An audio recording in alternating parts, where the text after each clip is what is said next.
श्रीयकान्ताय कल्याणनिधये निधयेतिनाम् श्रीवेङ्कटनिवासाय श्रीनिवासाय मङ्गलम्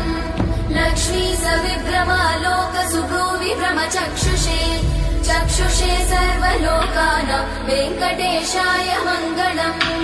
श्रीवेङ्कटाद्रिशृङ्गाग्रमङ्गलाभरणाङ्ग्रये मङ्गलानां निवासाय श्रीनिवासाय मङ्गलम्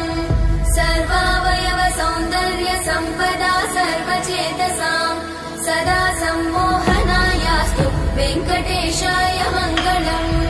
नित्याय निरवध्याय सत्यानन्दचिदात्मने सर्वान्तरात्मने श्रीमद् वेङ्कटेशाय मङ्गलम् स्वतः सर्वविदे सर्वशक्तये सर्वशेषिने सुलभाय सुशीलाय वेङ्कटेशाय मङ्गलम्।